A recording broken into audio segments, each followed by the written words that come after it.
नमस्कार, जोहार झारखंड देख रहे हैं आप। मैं हूं शुभे मिश्रा, आपके साथ बुलेटिन की शुरुआत इस वक्त की बड़ी खबर के साथ करेंगे। देवघर से बड़ी खबर आ रही है। बांग्लादेशी घुसपैठियों को हिमंता बिश्वा की चेतावनी, कहा चुनाव के बाद झारखंड में एनआरसी लागू करेंगे, बांग्लादेशियों को बाहर निकालेंगे। सीता सोरेन पर कांग्रेस नेता का अमर्यादित बयान पर उन्होंने कहा कि झारखंड सरकार को अविलंब ऐसे मंत्रियों को निष्कासित कर देना चाहिए। इस वक्त की बड़ी खबर आपको देवघर से बता रहे हैं, जहां झारखंड सरकार पर हमला बोला है हिमंता बिश्वा शर्मा ने। उन्होंने कहा कि इस तरह के विवादित बयान देने वाले मंत्रियों को झारखंड सरकार की तरफ से एक्शन लिया जाना चाहिए और तुरंत कार्रवाई के तहत इन्हें निष्कासित कर देना चाहिए। है कि ये चुनाव का बाद बीजेपी सरकार बनेगा और हम लोग संथाल परगना में एनआरसी भी बनाऊंगा और घुसपैठी को बाहर भी करूंगा। सीता मैं क्या बताऊं, ऐसा सब एक झारखंड सरकार का मंत्री ने जो सब व्यवहार किया है वो बहुत ही निंदनीय है। मैं झारखंड प्रदेश का मुख्यमंत्री जी से मैं निवेदन करूंगा, डिमांड करूंगा कि इरफान अंसारी को मंत्रिसभा से बर्खास्त किया जाए। और हिमंत बिश्वा शर्मा के बयान पर जेएमएम का पलटवार देखने को मिला। जेएमएम प्रवक्ता तनुज खत्री ने हमला बोला और कहा कि हिमंत बिश्वा शर्मा एक जहरीले व्यक्ति हैं। वो झारखंड में जहर बोना चाहते हैं और इनकी कोशिश नाकाम रहेगी। देखिए, हिमंता बिश्वा शर्मा जी एक जहरीले व्यक्ति हैं। उनके मुख से हर वक्त जहर निकलता है और वो ये जहर को झारखंड की धरती पर बोने की एक नाकाम कोशिश कर रहे हैं। झारखंड ऐसे लोगों के द्वारा बोली गई बातों को कतई बर्दाश्त नहीं करेगा। चुनाव से पहले ये सभी के सभी प्रभारी बोरिया बिस्तरा बांधकर रवाना होने जा रहे हैं झारखंड से, क्योंकि चुनाव होने से पहले ये लोग हार मान चुके हैं। वहीं झारखंड विधानसभा चुनाव को लेकर इंडिया अलायंस में कल्पना सोरेन स्टार की भूमिका में नजर आ रही है। पिछले कुछ दिनों से वो अपने विधानसभा क्षेत्र गांडे के साथ साथ दूसरे विधानसभा क्षेत्रों में एक्टिव नजर आ रही है। न्यूज़ 18 संवाददाता संजय सिन्हा ने कल्पना सोरेन से खास बातचीत की है। झारखंड विधानसभा चुनाव को लेकर आधी आबादी पूरी तरह राजनीति में शिफ्ट हो गई है और इसका पूरा क्रेडिट जाता है कल्पना सोरेन जी को। मैडम, एक जो बात हो रही है कि पूरी राजनीति आज जो बात हो रही है कि एकदम आधी आबादी की बात हो रही है, महिलाओं की बात हो रही है, तो बुनियादी मुद्दे इसमें कहीं गायब नहीं हो गए? मैं ये नहीं बोल रही हूँ कि हम आधी आबादी की बात करें तो हम बाकी अपनी मुद्दों को हम भूल गए हैं। ये सौभाग्य है कि हेमंत जी की महागठबंधन की सरकार में ये झारखंड के अब 24 वर्ष पूरे होने जा रहे हैं और अबुआ सरकार जो लोगों की अपनी सरकार है उसमें आधी आबादी के बाद के बारे में किसी ने अगर सोचा है, ये जो अगर सोच लेकर के आए हैं तो आदरणीय हेमंत सोरेन जी लेकर के आए हैं। और आधी आबादी जैसे आप समझ सकते हैं, मैं महिला हूँ, पहले मैं भी गृहिणी थी। तो गृहिणी क्या करती है, अपने को आगे बढ़ाने के लिए हमेशा कहीं ना कहीं त्याग करती है, परिश्रम करती है। और मैं ये समझती हूँ कि अगर झारखंड में ऐसी कल्याणकारी योजना आई है तो इसका स्वागत जरूर होना चाहिए। आपको बताना चाहूंगी ये गोगो दीदी योजना किसको देख करके आई है? झारखंड मुख्यमंत्री मैया सम्मान योजना को देखकर आई है। और झारखंड बने हुए 24 साल अभी पूरे होने वाले, 20 साल किसकी सरकार थी? एक जो अभी आरोप जो शुरू हो गया फिर कि सीधे एक हमला किया जा रहा है उधर से कि बंटी बबली की सरकार है, इसको आप कैसे लेती हैं, समझते हैं? देखिए, उपसर्ग तो लगाने के लिए आदमी कुछ भी बोल सकता है और इतने बड़े बड़े अनुभवी लोग बोलते हैं, तो मैं तो समझती हूँ कि अब राजनीति के स्तर पे कहाँ जा रही है ये। अब हमारे अगर सीनियर्स लोग ऐसे करेंगे, मैं तो भी न्यू आई हूँ, मैं क्या सीखूंगी? मुझे याद है मैं ही कवर कर रहा था, तो उसी मंच पर आपके साथ उस समय चंपई सोरेन जी थे जो आपको बकायदा बेटी का उन्होंने संबोधन दिया था, आज जो आपके साथ नहीं है। देखिए, कहीं ना कहीं एक बड़े अनुभवी और मेरे ससुर जी के बराबर है और मैं उन्हें चाचा जी बुलाती हूँ, तो कहीं ना कहीं मैं आपको कह सकती हूँ कि अपनापन तो था ही। मैं तो इंडिया गठबंधन को हमारी झारखंड की जनता के विश्वास में पा रही हूँ। इरफान अंसारी जी ने जिस तरीके से कह सकते हैं कि एक शब्द का इस्तेमाल किया, मैं दोहराना नहीं चाहूंगा, आप खुद भी जान रही होंगी, वो शब्द को लेकर सीधे जोड़ा गया कि जामताड़ा से सीता सोरेन जी वहाँ की उम्मीदवार है। तो महिला सम्मान से जोड़ा गया, इसको क्या कहेंगे आप? देखिए, ये उन्होंने अपना व्यक्तिगत टिप्पणी किया और उन्होंने मैंने जो मुझे जानकारी मिली है उन्होंने ये माफ़ी भी मांगी है। और मैं ये समझती हूँ कि ऐसी बातें जिस तरीके से आपने बताया ना कि हम लोग उपसर्ग एक दूसरे पर लगाते हैं, क्या सीखता है कोई भी नेता अगर यंग है या आने वाली पीढ़ी हमारी क्या सीखती है। लेकिन कहीं ना कहीं मैं आपको ये बात भी दोबारा, उन्होंने तो माफ़ी मांगी है। तो बिल्कुल ये कल्पना सोरेन जी झारखंड विधानसभा चुनाव को लेकर बिल्कुल फुल कॉन्फिडेंट नजर आ रही हैं। साफ बता रही हैं कि जो विरोधियों की ओर से भाषा का इस्तेमाल किया जा रहा है, राजनीति में वैसी भाषा के लिए कोई जगह नहीं है। कैमरामैन संजीव तिवारी के साथ संजय कुमार सिन्हा, न्यूज 18 गिरिडीह। वहीं अमर बाउरी ने भी इरफान अंसारी के बयान को लेकर सीएम हेमंत सोरेन पर हमला बोल दिया है। इरफान अंसारी को मंत्रालय से हटाने की मांग की जा रही है। उन्होंने कहा कि मुख्यमंत्री हेमंत सोरेन अपनी तुष्टीकरण और वोट बैंक की राजनीति में डूब गए।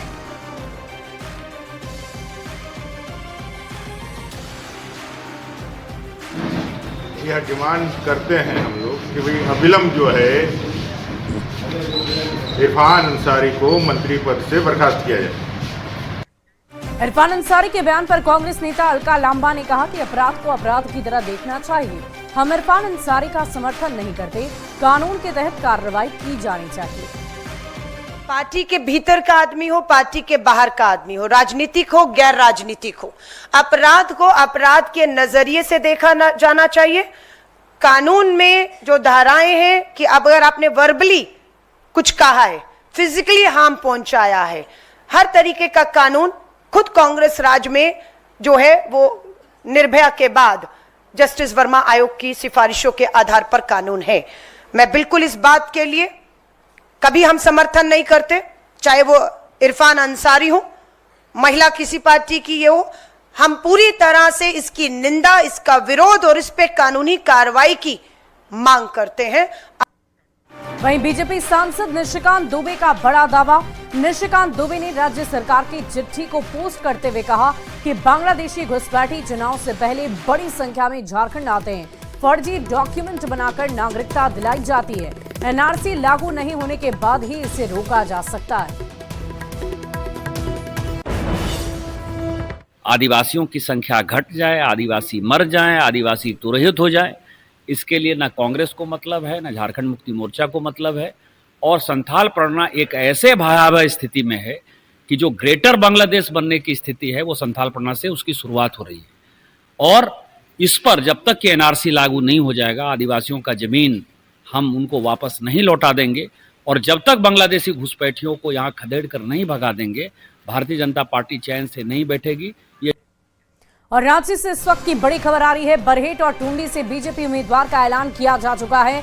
बरहेट सीट से गमालियम हेम्ब्रम होंगे बीजेपी के उम्मीदवार और सीएम हेमंत सोरेन को चुनौती देने जा रहे हैं। टुंडी सीट से विकास महतो होंगी बीजेपी के उम्मीदवार। तो 2 सीट जिस पर संशय बरकरार था, आखिरकार इसका पर्दाफाश हो चुका है। इन 2 सीटों पर गमालियम हेम्ब्रम एक तरफ जहां हेमंत सोरेन के सामने चुनावी रणभूमि में होंगे, तो वहीं दूसरी तरफ टुंडी सीट से विकास महतो बीजेपी के उम्मीदवार बनाए गए हैं। तो इस वक्त की बड़ी खबर आपको राजधानी रांची से बता रहे हैं, जहां 2 विधानसभा क्षेत्रों को लेकर संशय चल रहा था कि आखिर इन 2 सीटों पर किसको उतारा जाएगा। तो 2 सीटों को लेकर भी नाम फाइनल किए जा चुके हैं। तो ये लड़ाई हम आपको दिखा रहे हैं हेमंत सोरेन और भारतीय जनता पार्टी से लंबे अरसे समाज के बीच में जुड़े हुए हैं। और हेमंत सोरेन जी को इस बार चुनाव जितना बड़ा मुश्किल हो जाएगा, और जिस तरीके से वो सरकारी तंत्र का दुरुपयोग करके बरहेट में जिस तरह से लूट किया और अपने विधायक प्रतिनिधियों के द्वारा पंकज मिश्रा, दाहू यादव के द्वारा झारखंड को लूटने और माइंस का लूटने का काम किया है, उसका परिणाम उन्हें इस बार मिलेगी। और वहाँ की जनता, टुंडी विधानसभा की बात है, टुंडी विधानसभा में भी मथुरा महतो जी आप अंतिम स्टेज में है राजनीति की, उनको अब रिटायरमेंट ले लेना चाहिए। और रांची से एक और बड़ी खबर आ रही है। हेमंता बिश्वा शर्मा का कांग्रेस पर हमला। कहा कांग्रेस में टिकट मिलने का 3 क्राइटेरिया है। एक, चुनाव में पार्टी को देने के लिए आपके पास फंड हो। दूसरा, आप किसी बड़े परिवार से आते हो, बाप दादा आपके बड़े नेता हो, तो ही आपको टिकट मिलेगा। और मोदी जी के खिलाफ बयानबाजी कीजिए तो मिल जाएगा कांग्रेस के भीतर टिकट। तो झारखंड विधानसभा चुनाव के संदर्भ में इस वक्त की बड़ी खबर आपको बता रहे हैं। ये बड़ा बयान सामने आया है और कांग्रेस नेताओं को किस आधार पर टिकट मिलेगा, इसकी चर्चा की गई है। कांग्रेस में मैं भी 22 साल रह के ही बीजेपी में आया हूँ। तो कांग्रेस का टिकट देने का 2 क्राइटेरिया होते हैं कि एक, आप चुनाव का समय पार्टी को फांड दीजिए तो आपको टिकट मिल सकता है। दूसरा, आपको कोई अच्छा परिवार का, जो हम लोग ब्लू ब्लड बोलता हूँ। और कांग्रेस के पूर्व कार्यकारी अध्यक्ष मानस सिन्हा के बीजेपी में शामिल होने के बाद बयानबाजी का दौर शुरू हो गया है। कांग्रेस प्रदेश महासचिव राकेश सिन्हा ने कहा कि मानस सिन्हा एक गंभीर नेता है, उन्हें अपने निर्णय पर पुनः विचार करना चाहिए। कांग्रेस उनका अपना घर था और वो अपने घर को छोड़कर किराए के मकान में चले गए।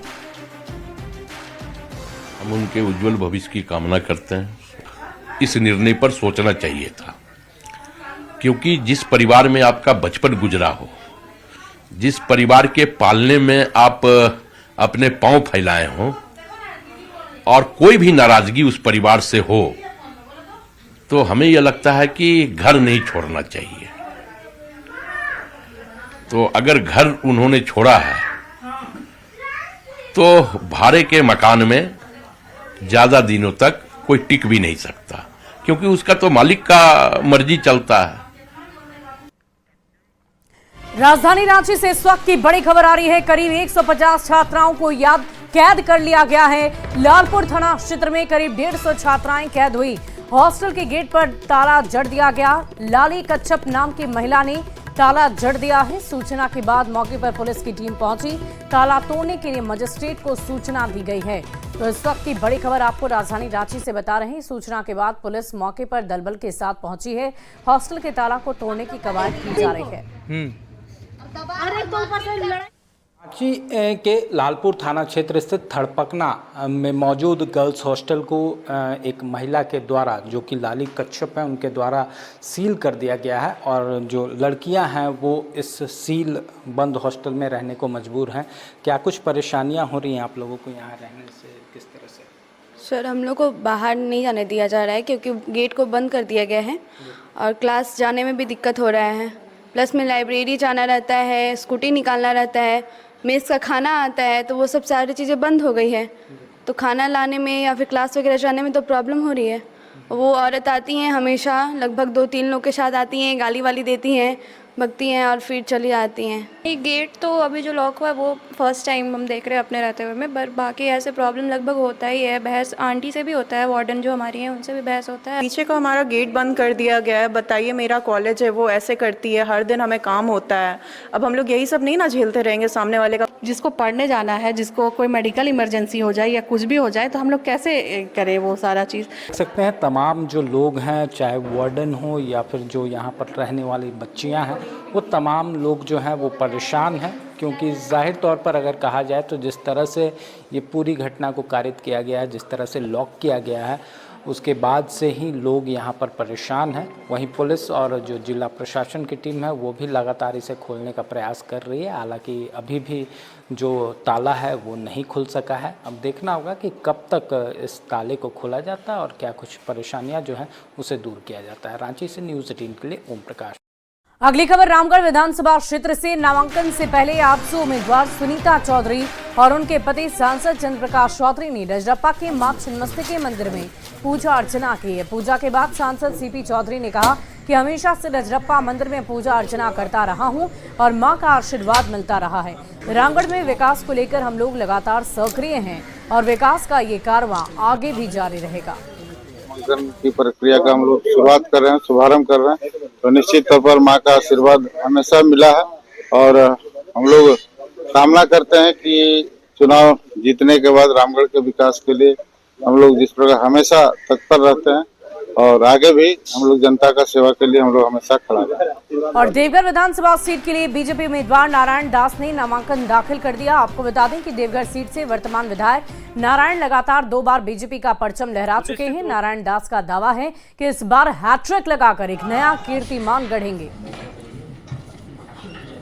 निश्चित रूप से झारखंड में जो ये सरकार है, बहरी गूंगी सरकार है, जिस प्रकार इन्होंने झारखंड की जनता का शोषण किया है, चाहे आदिवासी के नाम पर हो, चाहे महिलाओं के नाम पर हो, चाहे किसानों के नाम पर है, चाहे छात्रों के नाम पर हो, चाहे नौजवानों के नाम पर है, इन्होंने जो भ्रष्टाचार फैलाया है ये सरकार जाएगी। और जब भारतीय जनता पार्टी एनडीए की सरकार बनेगी तो निश्चित रूप से झारखंड में जो विकास दिखता था वो विकास दिखेगा भी और बोलेगा भी। दुमका की जरमुंडी विधानसभा से बीजेपी उम्मीदवार देवेंद्र कुमार ने 2 सेट में नामांकन दाखिल कर दिया। देवेंद्र कुमार ने नामांकन दाखिल करने से पहले बाबा बासुकीनाथ दरबार में दर्शन किए और इस दौरान देवेंद्र कुमार ने कहा कि विधानसभा चुनाव में हेमंत सरकार को झारखंड की जनता जवाब देगी। आगे के होने के साथ साथ उनकी जो ये पद थी मंत्री का वो भी जनता धक्का मार के निकाली। आज चुनाव है विधानसभा का, अब ये क्षेत्र से निकलने वाले हैं, यहाँ की जनता सबक सिखाएगी, यहाँ का हर वर्ग हर धर्म ये इनको सबक सिखाएगी। पूर्वी सिंहभूम के जुगसराय विधानसभा में एनडीए गठबंधन उम्मीदवार रामचंद्र साहिस ने ग्रामीण इलाके का दौरा शुरू कर दिया है। जुगसराय विधानसभा के गुरमा फुटबॉल हॉट मैदान में गठबंधन के बीजेपी एमजीएम मंडल के सदस्यों से भेंट कर चुनाव जीतने के लिए रणनीति बनाई। इस दौरान रामचंद्र साहिस ने एनडीए की सरकार बनने का दावा किया और राज्य सरकार को जमकर घेरा है। सरकार जो मैया सम्मान योजना ये चुनाव से कुछ दिन पहले जो लाई है, सरकार के इस जो आचरण है, इस आचरण से वास्तव में मैया को सम्मान देने के लिए ये लोग इस योजना को नहीं लाया है। ये लोग का एक जाल है, ये लोग जाल बनाया है। गढ़वा से एक बड़ी खबर का रुख करेंगे। नहीं थम रहा हाथियों का आतंक। 30 से 35 की संख्या में हाथियों ने उत्पात मचाया है। 5 घरों को हाथियों ने रौंद डाला। कई एकड़ धान की फसल को नष्ट कर दिया, बर्बाद कर दिया। भांडरिया थाना क्षेत्र के बीजका गांव का ये पूरा मामला बताया जा रहा। इस वक्त की बड़ी खबर आपको गढ़वा से बता रहे हैं। तो 30 से 35 हाथियों ने उत्पात मचाया है और उत्पात की तस्दीक करती ये तस्वीरें आप देख पा रहे हैं। कैसे पूरी तरीके से सब कुछ बर्बाद हो चुका है। घरों को ध्वस्त कर दिया गया है, फसलों को बर्बाद कर दिया गया। और इसी सिलसिले में लोगों की तरफ से वन विभाग से मांग की जा रही है कि जल्द से जल्द हाथियों को यहाँ से भगाया जाए। सोने का जगह उजाड़ चुक रहे हैं। और इसका हम तो चाहेंगे कि वन विभाग जो भी होके एक कार्रवाई हमारा और हमारे जनता को सुरक्षा दे और हमारे जितना क्षतिग्रस्त हो चुके हैं इस क्षतिग्रस्त को हमको भरपाई दें। हम सरकार से यही निवेदन करेंगे। अनाज पानी सब खाइए गेल, कोई बैठू ला न कोई कहत।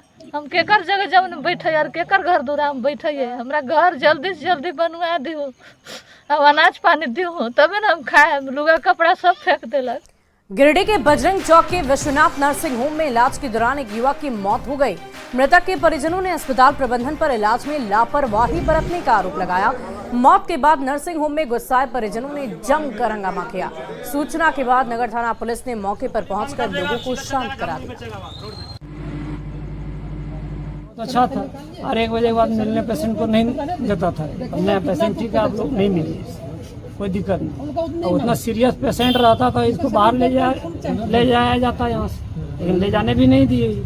अरे फॉर्मेट में नहीं साइन करा के सादा कागज में साइन करा लिए और सादा कागज में साइन करा के अरे अपने से लिख दिए हैं कि मरीज सीरियस था, सीरियस में हम भर्ती लिए। तो इस सीरियस में कल अगर भर्ती लिए 7 बजे तो क्या रात भर में आज दिन भर में 5 बजे तक एक बार भी नहीं बोल सकते कि मरीज आपका सीरियस है, आप बाहर ले जाइए। अगली खबर हजारीबाग से आपको बताएं, जहां बरकट्ठा विधानसभा क्षेत्र के कोनहरा कला गांव में जनता त्रस्त हो गई है। गांव की जर्जर सड़क ने लोगों का जीना मुहाल कर दिया है। सड़क की ऐसी हालत है की वजह से आए दिन दुर्घटनाएं होती रहती है, लेकिन विधायक जी अपनी जनता की जरा भी परवाह नहीं करते। तो अब ग्रामीणों ने भी ये फैसला कर लिया है कि जब तक सड़क नहीं बनेगी तब तक वोट नहीं दिया जाएगा। उसी को वोट देंगे हम, आना तो हम वोट चुपचाप अपना घर में बैठल रहेंगे। तो आप लोग का सिलाडी का रोड बहुत खराब है। बहुत खराब है, एकदम खराब है। इतना कि आने जाने में गिर जाते हैं, लगा हुआ अभी तक। अच्छा, खाद में बेल्ट वो इस रोड बहुत सिलाड़ी का खराब है। जो आदमी बाहर से आता है से सब आदमी दुस्ता है कि इस गांव में आदमी नहीं है, जो रोड नहीं बन रहा है। तो आप जो रोड बना दीजिएगा उसी का वोट हम देंगे। रोड अगली खबर धनबाद के बरवा अड्डा से आपको बताएं, जहां थाना क्षेत्र के कशियाटांड में शिक्षक राहुल मिश्रा की मौत का मामला अब तूल पकड़ता जा रहा है। शव मिलने के 48 घंटे बाद भी कार्रवाई नहीं होने से नाराज लोगों ने अब उग्र आंदोलन की चेतावनी दे डाली है। मृतक के परिजनों ने राहुल के स्कूल के प्रिंसिपल की भूमिका संदिग्ध बताई। अपराध है। जब सरकार ही का संरक्षण अपराधियों को है तो फिर पुलिस तो बिल्कुल सरकार का पार्ट है। पुलिस तो या यहाँ के पदाधिकारी जो भी हैं वो तो वही करेंगे या कहेंगे जो सरकार की इच्छा होगी। वह तो यहाँ सभी लोग बोलते हैं कि हम लोग तो दे करके आए हैं, यह तो आम चर्चा है। यहाँ के पदाधिकारी बोलते हैं कि हम लोग तो ऊपर दे के आए हैं, तो हम लोग को ऊपर पहुँचाना है तो वसूलेंगे। कह रहा हूँ अभी 4 दिन बीत जाने के बाद एक चोरी होता है या कुछ भी बात होता है तो सीसीटीवी फुटेज में देखा जाता है, जबकि वहाँ मर्डर हुआ है स्कूल से 2-4 कदम की दूरी पे, और वहाँ के प्रिंसिपल अभी तक सीसीटीवी मुहैया नहीं करवाए हैं, ना कि वहाँ का प्रशासन अभी तक ले पाया है। बिल्कुल, अगर प्रिंसिपल स्कूल चलाते हैं तो कोई भी एक स्टूडेंट को चोट लगता है या मरता है तो स्कूल में मौन का व्रत रखा जाता है या एक दिन स्कूल को छुट्टी किया जाता है। और स्कूल जिस दिन चल रहा था उस दिन बॉडी मिला है और प्रिंसिपल को खबर गया है कि आपका स्कूल का टीचर वहाँ मरा पड़ा है, लेकिन स्कूल का प्रिंसिपल क्या, स्कूल का एक टीचर तक वहाँ देखने नहीं आता है। और विधानसभा चुनाव को लेकर चाईबासा पुलिस अवैध शराब के कारोबार पर रोकथाम के लिए लगातार छापेमारी कर रही है। और आज पुलिस ने टोटो थाना क्षेत्र के 2 कट्टा और दुरिता गांव के पास नदी किनारे संचालित 2 अवैध महुआ शराब भट्टियों में छापेमारी की, जिसमें 8 क्विंटल से ज्यादा जावा महुआ को नष्ट करते हुए अवैध महुआ शराब भट्टी को ध्वस्त कर दिया गया। हालांकि शराब तस्कर पुलिस के चंगुल से भागने में कामयाब रहे। वहीं पाकुड़ के लिट्टीपाड़ा प्रखंड के मांसधारी गांव चारों तरफ पहाड़ों से घिरा हुआ है। यहां अब तक लोग मूलभूत सुविधाओं के अभाव में जीने को मजबूर हैं। गांव तक पहुंचने के लिए कोई सड़क ही नहीं। मांसधारी गांव के लोग आज भी झरना और कूप का पानी पीने को विवश हैं। इस कारण गांव में कई तरह की बीमारी से लोग परेशान रहते हैं। आइए, का गढ़ माने जाने वाले लिट्टीपाड़ा विधानसभा क्षेत्र इन दिनों बदहाली का दंश झेल रहा है। इस वक्त हम करमाटाड़ पंचायत के मांसधारी गांव में है, जहां के लोग जो है पानी, बिजली जैसी मूलभूत सुविधाओं से वंचित है। इस वक्त हम गांव में पहुंचे हुए हैं। आपको तस्वीरों में दिखाना चाहेंगे कि यहाँ की जो महिलाएं हैं वो किस तरह जो है झरना का पानी पीने को विवश है। आप तस्वीरों में देख सकते। बहुत परेशान, हमको गंदा पानी पी रहा है। तो देखो, हमको इस तरह से करंट पकड़ता है, जॉन्डिस भी बेरा मिल रहा भी पकड़ता है, जो भी करंट पकड़ता है। माने अच्छा पानी पीने से हमको मन शरीर तो बहुत अच्छा। करमाटाड़ पंचायत मांसधारी गांव में पूरा पानी गंदा पी रहा है। बहुत दिन से करते करते 3 साल हो गया है, अभी तक बना नहीं हो रहा है। इतना आदमी लोग आता है, देख के जाता है, अभी तक बन रही है। 4 लोग आ रहा है, बहुत दिन से अभी विदेश कर रहे हैं, पेपर में चाप रहा है, अभी तक हो रहा नहीं है। तो पानी है ना, गंदा पानी है। तो कैसे करके पीते हैं? कैसे करके पीता है, ऐसे ही पीता है। गंदा पानी से करंट पकड़ता है, बेरन है, मलेरिया है, टाइफाइड है। गंदा पानी पीते से एकदम पूरा गांव का करंट पकड़ता है। ऐसे करने को हो गया। अब देखने वाली बात होगी कि इस बार जो है चुनाव है और चुनाव के बाद कौन इस पे अपना सरकार बनाती है। इस बार क्या लिट्टीपाड़ा का हालत सुधर सकता है, ये नहीं सुधर सकता, ये देखने वाली बात होगी। नंदकिशोर मंडल, न्यूज़ 18 पाकुड़। और फिलहाल इस बुलेटिन में अभी के लिए बस इतना ही, लेकिन न्यूज़ 18 बिहार झारखंड पर खबरों का सिलसिला लगातार जारी है।